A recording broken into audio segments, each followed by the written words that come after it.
want you to picture for a moment a hopeless, chronic, relapsing addict. This is the worst person you could possibly imagine. And he's dug a hole so deep he can't get out of it. And he's crying out for help. And a businessman happens to be walking by, and he hears the addict crying out for help. And he takes pity on the addict and says, "Here, I have a solution for you. Take this ladder and climb out of that hole."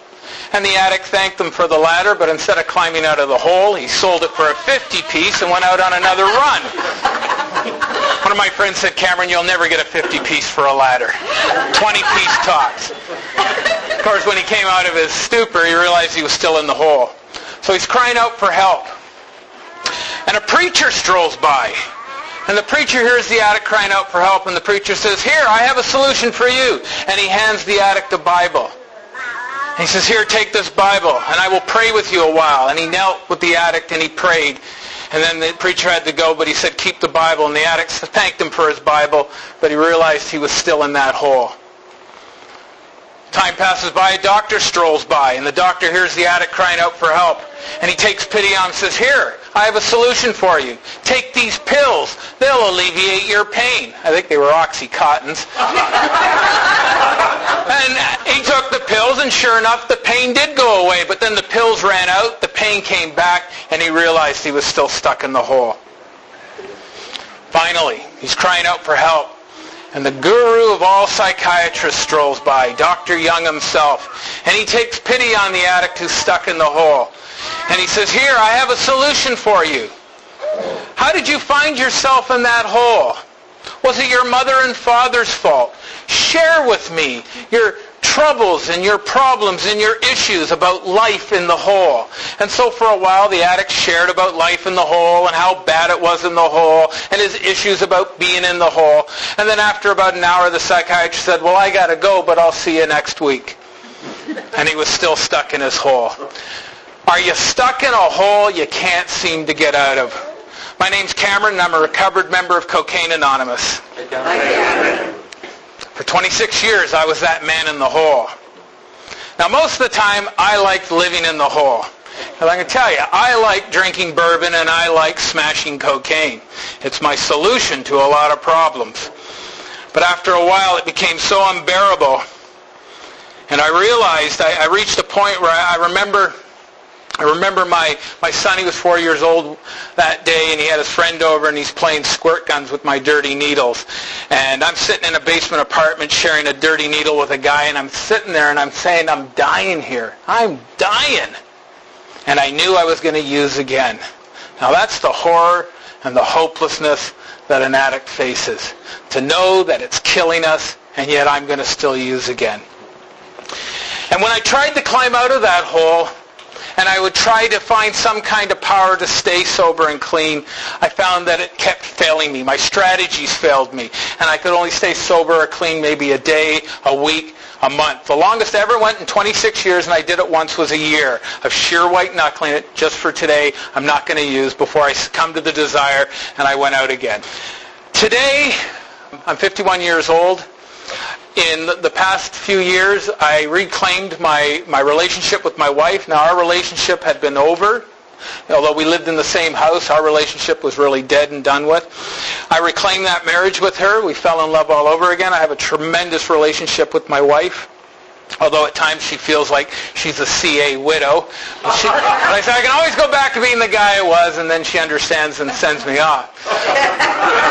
I terrorized my son and daughter for 13 years, and they would run and hide because I was this raging, insane man around the house. And today my daughter is 22. She just graduated from university. She hugs me daily. She tells me she loves me. I have a great relationship with my 24-year-old son. I destroyed my business. I remember I used to go to my business, and I would always smoke these kick-ass joints before going into a suit meeting. And I'd walk in, and I'd be reeking of dope. And I remember in one of my last meetings, one of the suits said to me, he says, "Have you been smoking marijuana?" And I looked at this group of men and I said, well, how the hell do you think I put up with you people? So needless to say, business wasn't going so well. And over the last several years, I've rebuilt my business. I've done so well that I semi-retired. And last year, I went back to university. I'm doing a double major in world religions and anthropology at U of T. So it's been a stellar life these past few years as a result of working this program as it's outlined in the Big Book. I'm what's known as a Big Book sponsor. Some people call me a mucker. For those of you who don't know what mucking is, it's just a way of studying the book where we open it up, we work one-on-one with another addict. The addict usually reads, we interrupt a lot, we tell them circle that word, that's an important word, or highlight this phrase, or make a note like where it says, the alcoholic is doomed, right? Cameron is hopeless. And there's lots of different ways to study the Big Book. Mucking, or booking as it's called, is one way. There's back to basics, where you can do all 12 steps in 4 hours over the course of 1-hour sessions over a month. There's the Joe and Charlie approach, and they would work all 12 steps over the course of the weekend. There's Primary Purpose Group. They have a way of studying the book. They have lots of questions at the end of every chapter, and they learn their big books that way. But at the end of it, regardless of how one does it, the solution is in this book here, the Big Book of Alcoholics Anonymous. It's our recipe. It's like baking a cake. If you follow the recipe exactly, I like chocolate cake, by the way. So if you have a recipe for chocolate cake and you follow it exactly, what do you get at the end of the deal? You get a chocolate cake, right? And do you have to believe you're going to get a chocolate cake? No. If you follow the recipe, you'll get a chocolate cake regardless. Well, the program's like this too. We got a recipe for recovery. And the original 100 who wrote this book found the recipe to recover from a hopeless state of mind and being. And by recovered, I mean somehow by working these steps, something happens, whether you want to call it a mystical experience or a spiritual awakening or an experience or being rocked into the fourth dimension. Something occurs and the obsession to use or drink gets removed. Now, I had the obsession to drink and use for 26 years. Every day, I would wake up, the first thing on my mind is, how do I get high, how do I get loaded, and how do I stay that way? And I haven't had that desire to drink and use now in many years as a result of working this program. I hit my last bottom in 2003. I came into these rooms, and I met a man who asked me a question. He says, Cameron, do you want to quit for good? Because he saw I picked up my desire chip. And I said, absolutely. And we talked a little bit about that desire, of whether or not I had the desire, the desperation of a drowning person. And we talked a little bit about that, and he was convinced that I really meant business this time around. But instead of going to another meeting, he took me to a coffee shop, and we started reading the Big Book together and talking about our experiences. And when we came to certain instructions in the book, we actually took the instructions together and did our steps together. And as a result of that, some pretty incredible things happened.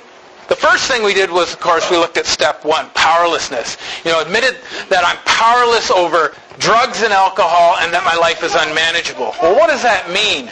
One of the passages we explored, and every addict, I've worked with all kinds of addicts. I've worked with alcoholics. I've worked with drug addicts. I've worked with hopeless gamblers. I've worked with sex addicts. I've worked with incurable codependents, self-harmers, self-injurers, and food addicts. And they all experience the same kind of pattern. And this pattern is very clearly outlined in the doctor's opinion. If you read the doctor's opinion, it says, men and women drink or use or act out essentially because they like the effect produced by alcohol or drugs or whatever the behavior may be. You all like to smoke crack or do cocaine, right? Right? We all like it. That's why we do it. We like the effect that we get from it. It's my solution to what ails me. It's my power. And it goes on to say that even though I admit it is injuring me. Now, is everybody here who's here as an addict, are you at a point where you can admit that the booze or the drugs is injuring you? Okay? But yet after a certain period of time, we can't differentiate the true from the false, which means I'm a liar. My mind lies to me. It comes up with reasons and justifications and excuses as to why I can pick up a drink or do cocaine again. And that baffling feature, I know I'm dying from this stuff, yet I know somehow, some way I'm going to pick up and use again. It's the most insane thing I think a person goes through. My wife, who's a teetotaler, she just does not understand it. Her idea is, Cameron, just don't drink. Well, if it was that simple, I would have stopped years ago and had a much different life. But as Those of you who know who are addicts or alcoholics, it's not as simple as just don't drink and go to meeting. Although some people can stay sober in meetings. I found that I couldn't. I needed something else, some kind of intervention. It goes on to say that we're restless, irritable, discontented. I like to add bored. Boredom was my nemesis. I hated boredom. Paranoia, depression. I don't like being that way, and I need some kind of relief from it. And my solution, my relief, which comes at once, is drinking and smashing cocaine. And I always remember, every time I would relapse, it was like an old friend returning home. Whether it was a bourbon or a hit of cocaine, that feeling would hit me, and it was like an old friend coming home, and I said, where have you been? This is exactly the way I like to feel. And then I'm off on that spree. Because somewhere in my experience of drinking and using, I went from it just being fun and recreational to it being an absolute necessity. I would panic when I would be running out. That's when the real problem of addiction came apparent to me. It's not while I was doing it. It was when I was running out or had run out. And every addict goes through this pattern. We have what's called the spree. When I pick up and use, I don't ever want to stop. This is what I want to be. This is the way I like to feel. And I don't ever want to stop, and I just keep using it until I reach that point where I'm so messed up, things are so unmanageable, I hit that period of remorse and I go, I got to stop. My God, what am I going to do? I have to stop. And then I make that firm resolution not to do it again. Everybody here has made that resolution, I'll never do that again. And does that work? And then we take another lap around the wheel. Another spree, another period of remorse, another resolution. Never do that again. What happens? We succumb to the desire. Around we go.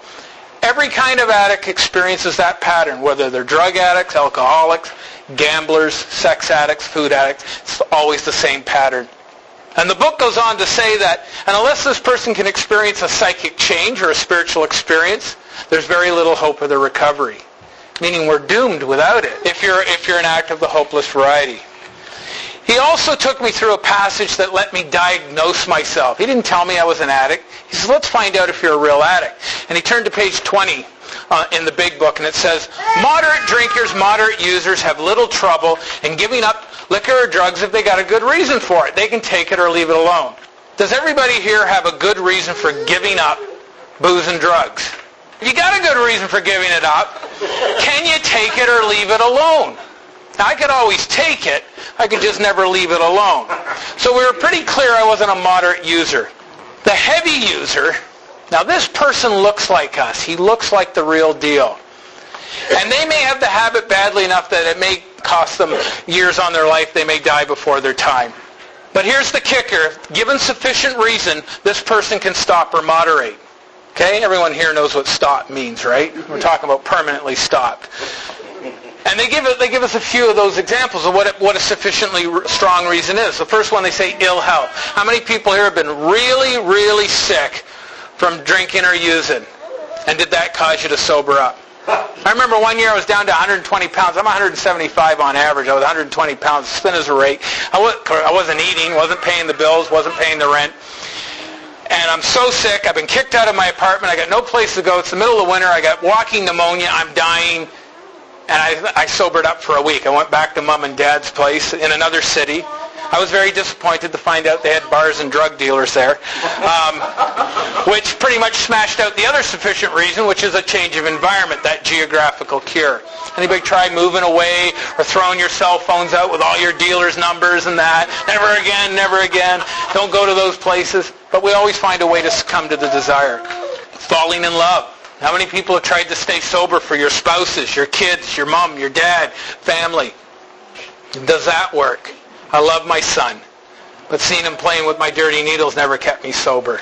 My wife pleaded with me to stop, threatened me with divorce. That never worked. The other one is warning of a doctor. I remember my doctor saying to me one day on a physical, he says, Cameron, what's going on? I said, what do you mean? He says, well, your enzymes are through the roof. Your liver is all extended. You got liver disease. I said, well, I drink every day. He says, well, this has got to stop. It's going to kill you. And what did I do? I went drinking that night. These sufficient reasons to a normal person would say, hey, if I'm doing this, I better stop. But to the alcoholic and addict, it doesn't seem to be any sufficient reason. Now, my first wife was a hard user. We both did cocaine intravenously, and she behaved the same way I did when I would do cocaine. But after a certain period of time and all the hell that goes with that lifestyle, she said to me one day, she said, Cameron, that's it. I don't ever want to do this ever again. And she stopped and never touched it ever again. Now, I wanted to stop, but I couldn't. And then came the cheating and the lying and not having the money and all that sort of stuff. That's the difference between a hard user and a real alcoholic or an addict. You can really basically diagnose yourself as an addict or an alcoholic by asking two questions. If when you honestly want to, you never ever want to do it again, can you stay away from it forever? What's your experience tell you? And if the answer is no or maybe, the second question to ask yourself, if when I pick up, do I have any ability to control it when I use it? And if the answer is no or maybe, then you've probably crossed over that line where only a spiritual experience is going to save your life. And diagnose that I was a real addict and alcoholic. The second question he asked me, do you think you're beyond human power? Do you think you're beyond human aid? And I thought that was a really odd question to ask. And we started talking about the different ways that I've tried to quit. Now, the first way I tried was obviously the resolution, the self-will. I got enough self-will to stop. And now when you think about those points when you come off that spree and you make that resolution never to do it again, did you really mean it when you said it? I bet you if they hooked up a lie detector test when you came off that cocaine run and you said never again, it would show you were telling the truth. Yet at some point, whether it's a day, a week, a month, a year, if you can do that, the hunger comes back, we succumb to the desire, and then we're off on another run. So that was the first thing that was smashed out of me, my own human willpower. I tried the exercise cure. Anyone try exercise, keeping busy? My reputation is too good to be thought of as a junkie, as an addict. That didn't work out so well. Frothy emotional appeals from my wife, my family, my kids didn't work. I thought sex, good sex, that's the answer. Good sex, bad sex, it didn't matter. I just wanted to use. Remember when? Play the tape all the way through, think through the drink, or think. Just remember when. Remember what it was like. Remember how horrible it was. Remember the incomprehensible demoralization and humiliation that you experienced on your last run. When do we usually remember when? After the spree, right? Anybody relate to that? After the spree, my God, that's why I shouldn't drink, that's why I shouldn't use, right? Never before. Usually when I get a call from one of the guys I'm working with, Cameron, I think I'm going to use, I don't worry about it. If you got the power to call me that you're going to use, you really aren't serious about using. Because the ones that are serious about using, they don't call. They're just out there. So remember when, that didn't work. Church and prayer didn't work. I remember praying my ass off to God. Please get me out of it. Just kill me. Just kill me now. Prayer and church never kept me sober or clean. I started going to meetings. I do a lot of meetings, but they never kept me sober. Hugs, not drugs. They were nice, but they never kept me sober. I like going to meetings. I like seeing the friends that I know, and they're patting me on the back and blowing all that sunshine up my rear end, and I like that. But it didn't keep me sober or clean. So we talked about all the different ways. And again, you can judge this from your own experience. Think about all the different ways you've tried to stay sober or clean that have failed you, that fail to have the necessary power. So once we ascertained that we were beyond human aid, that only left one option. And that was to seek a higher power. And and that's what this book's really all about. It's designed to show us how to find that higher power. The recipe is to a higher power. It shows us how to have that spiritual awakening, which brought us to step 2. Came to believe in a power greater than myself that could restore me to sanity. And I like the words came to believe because what it infers is that I'm going to go through some kind of process where I'm going to come to believe. I'm going to have some kind of experience. Because at that point, I didn't believe. I was raised an atheist. In my family household, religion was for weaklings. Our mantra was, if you want anything done right, you got to do it yourself. So when it came to this surrendering to God, surrendering to a higher power, I remember saying to my friend, that's a hard leap for me to make. Step 2 is a very simple instruction. And it says we needed to ask ourselves but one short question. Do I now believe, or am I willing to believe in a power greater than myself? Well, after 26 years of being pounded into the ground, I was the nail and God was my hammer. I was ready to believe anything at that point. So I opened my heart and I said, I'm willing to believe. Now, I still have no idea at this point what this thing called God or higher power means, but I'm at least open-minded enough to at least go explore and look for it. And that took us to step 3.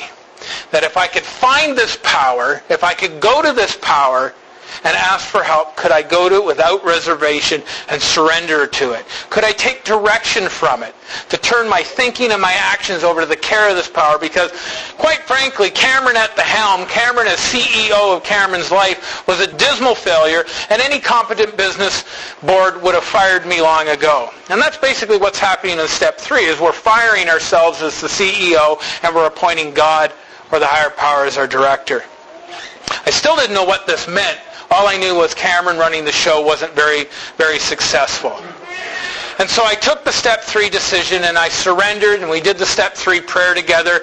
And here we are in the coffee shop holding hands with donut jockeys all around. It was a really weird experience. But I hold hands in coffee shops with more men and women these days. It's really quite an experience. We took the decision together. And what's great about the step 3, once you've taken the step 3 decision, it says, next we launched out on a course of vigorous action. Now, a lot of people translate this as easy does it. But the book says vigorous action, because even though this decision is a vital and crucial step, it could have little permanent effect unless at once followed up by rigorous action, there's that easy does it again, to rid ourselves of the defects that have been blocking us from the sunlight of the Spirit. And so we commenced on that step 4. And we did it right there. It wasn't like go off and work your steps. It's like, we're going to work them out right now, Cameron. And he's drawn 4 columns, and he's going, we're going to talk about your resentments, your fears, the harms, your sex conduct. Okay, resentments, this is good. I got a lot of resentments. It's about time someone heard my bitch list here.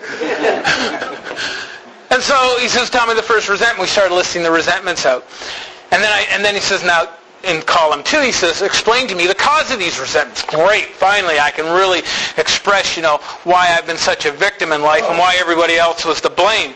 But he didn't want to hear a lot. We just made our list, but I wanted to explain more. He says, no, we don't need to hear any more about it. Now, how do you play a part in this? What's this affect you? And we looked at how it affected my pocketbook, my self-esteem, my relationships, my sex relationships, my ambitions. And I started seeing how it was all about my fear. I was always living in this fear. I was afraid. I was always afraid I wasn't going to get what I wanted, or I was going to lose what I had. And so when I was in that fear, my part started to become apparent. And when I'm in that fear, I start to behave in a really obnoxious way. I get arrogant. I get dishonest. I get greedy. I get selfish. I get self-seeking. I get lustful, envious, hateful. And we started seeing this pattern come out with all these resentments. And the fear started alluding even more as to how these defects kept playing a part. And so we went through this process, and it took about an hour to do a thorough step 4. Unlike today, where there's so much fear and apprehension around doing a step 4, it's like we're here to do an archaeological dig in your life, and we're going to uncover everything. It is not necessary for you to look at every resentment, every harm, or every fear that's going on to ascertain what your major defects are, what your root causes and conditions are. You can get down to that really quickly. And for me, my big ones were arrogance. That's my false pride. Jealousy. I tend to be a very suspicious and distrustful individual. Selfishness, self-seeking, dishonesty, and hate. And slander and gossip was another one. Now, I also found out I had a few assets. I wasn't a greedy man. For the most part, I found I was fairly generous. I'm not an envious kind of guy. Envy wasn't one of my big things. But I had these other defects. And we looked at that. And so we took the step 4 and 5 together. And then we went right into step 6, and step 6 is a very simple step. We looked at my inventory. I looked at that 4th column of all these objectionable things, and he asked me, he says, are these objectionable to you? And I sat there reflecting on this list of these behaviors, of these causes and conditions. And I really felt humbled. There was a humiliation that occurred for me as a result of looking at this stuff. And I really found them objectionable. And he says, now Cameron, if behavioral modification was the answer, 10 years in Gestalt therapy, which was another way I tried to sober up, was Gestalt therapy, and spiritual retreats was another one, would have solved your problem. But the point is you can't change it, Cameron. You've been trying to change your behavior for 26 years, and it hasn't worked. We need the higher power to intervene and to remove them. And that led us to step 7. He says, are you now ready to let God remove these from your life? And I said, absolutely. I don't want to be this man anymore. And we took step 7 together. And we got down on our knees and we got humble. And I asked my Creator to come in and remove these defects of character. And I listed those defects. God, please remove my arrogance.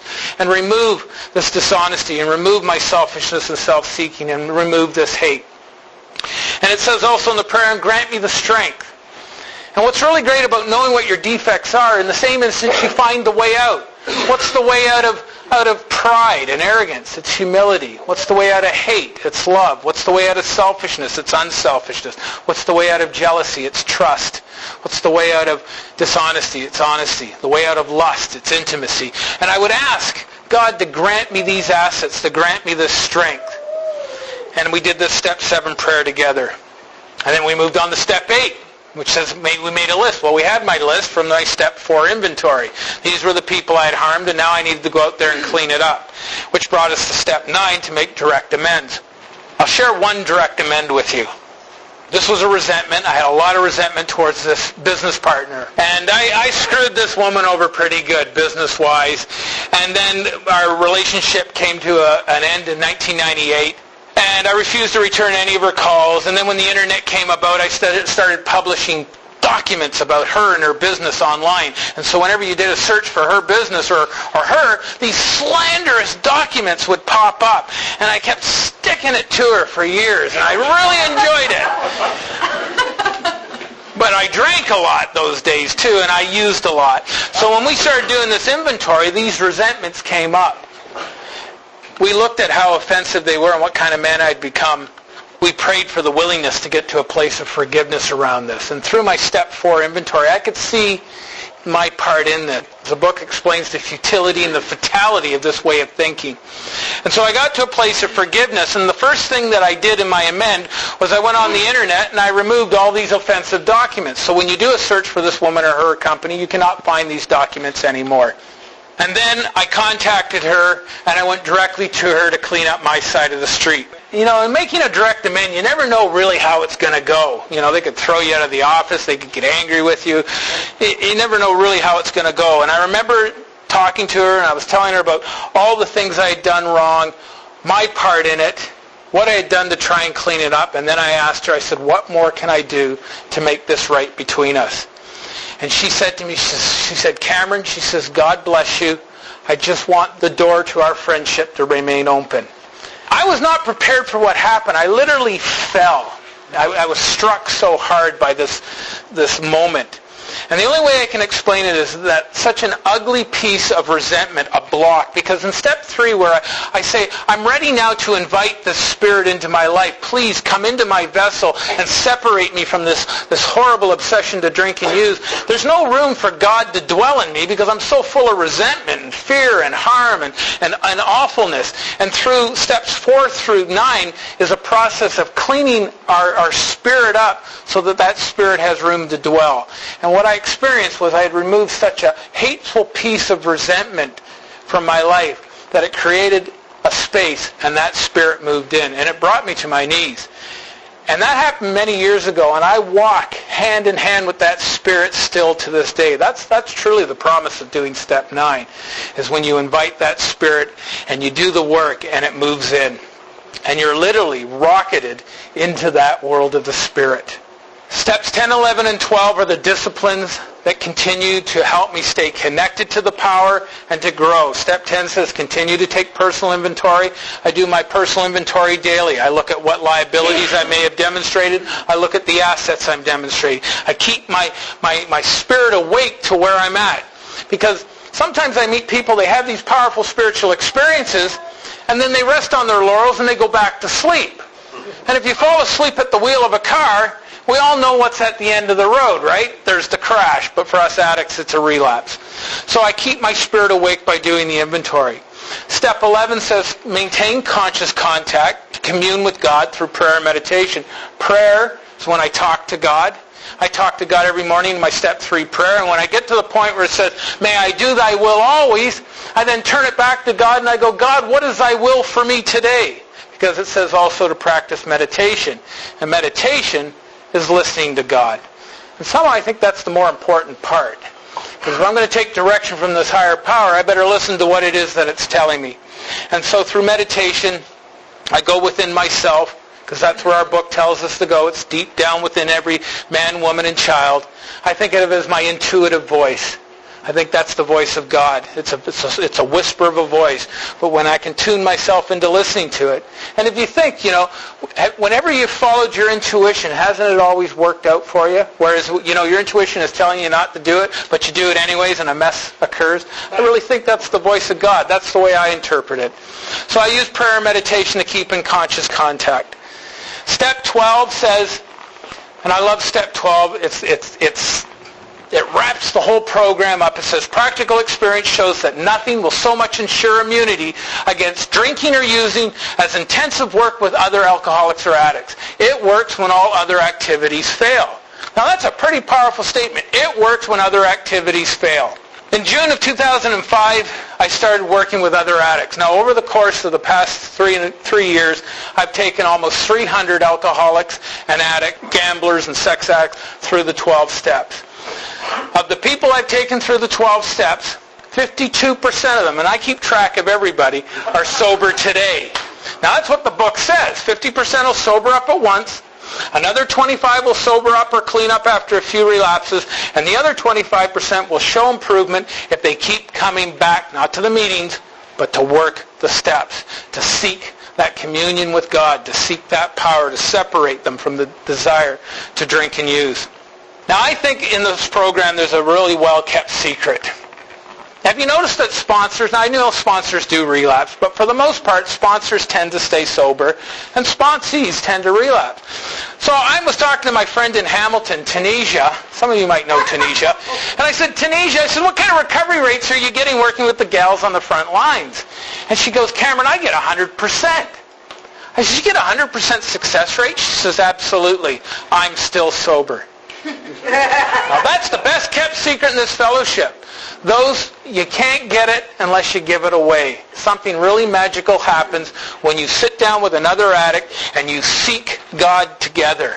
Because God speaks through you, and through you He speaks to me and back to God. But in the same instant, God speaks through me, and through me He speaks to you and back to God. I'm convinced God created us so He could have a conversation with Himself.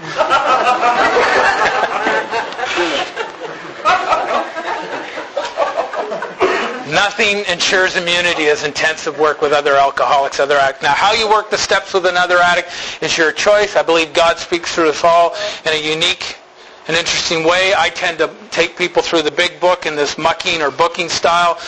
And I would find when going through the book, it would take about 60 days. And a lot of them would relapse. And then I met this fellow, Wally, out of Arizona. He says, Cameron, I can show you how to take an alcoholic or an addict through the steps in 4 hours.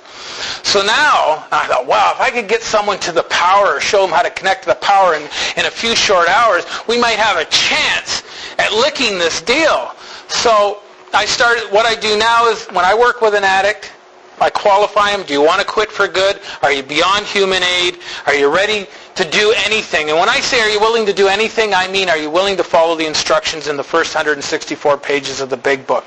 Do you have the desperation of a drowning person to do these steps?